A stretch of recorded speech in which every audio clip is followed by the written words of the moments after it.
This is Block 11, Reagan's Revolution, Part 2, Carter and Malaise, with the section The Soviets on the March.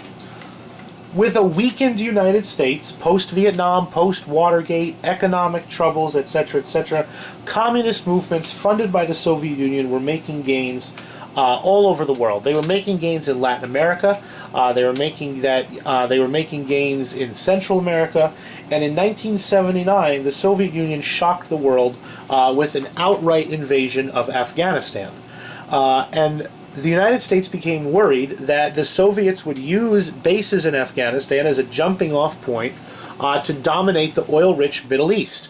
That if you look at the map, Afghanistan is very close. Let's see if we can fire up a map here.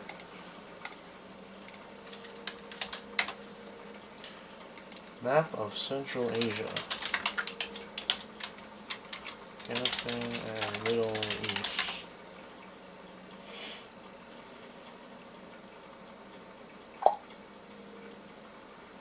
Oh, what's a good one? Let's see. This one's pretty good. As you can see here, that Americans were worried that the Soviets would use, positions in Afghanistan to dominate Iran, the Persian Gulf, and the oil-rich states down here. So this was a concern for President Carter and the United States.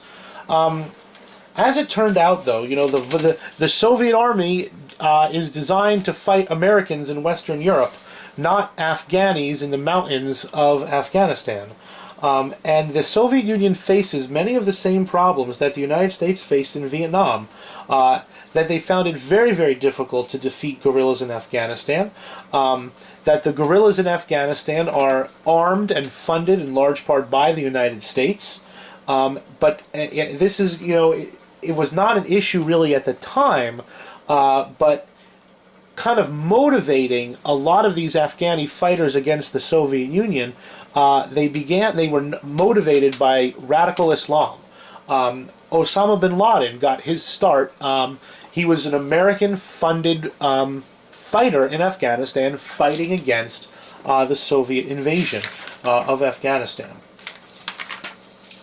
The Soviet invasion of Afghanistan really kind of poisons the relationship between the United States and the Soviet Union.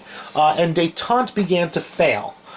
Nixon's agreement back in 1972 had been to sell grain to the Soviet Union, but the Soviet Union seemed to be getting the better end of the deal, that we kept sending them all this grain, and they really weren't changing their behavior on the international scene. In fact, they were funding communist movements in Central America. They had invaded Afghanistan. They were messing around in Africa all the time. There was a new treaty called SALT II, the Strategic Arms Limitation Treaty Part 2. It was a treaty that was supposed to freeze the level of nuclear weapons at current levels, but the Soviets had more missiles, critics said, and that if we froze the missiles in place, the Soviet Union would have an advantage. SALT II, which had kind of started in détente with such high hopes, died in the Senate.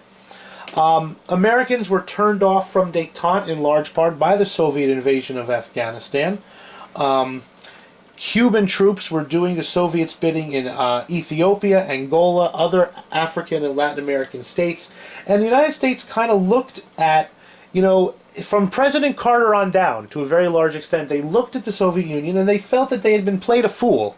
That détente, that the Americans had gone into détente with this spirit of understanding and a spirit of wanting to live in a world with the Soviets, and reduce the number of nuclear missiles, end those Cold War fears. And a lot of Americans felt tricked, felt duped by Soviet actions. That, if the United States had kind of let up on the Soviet Union and the Soviets responded by doing all of these things.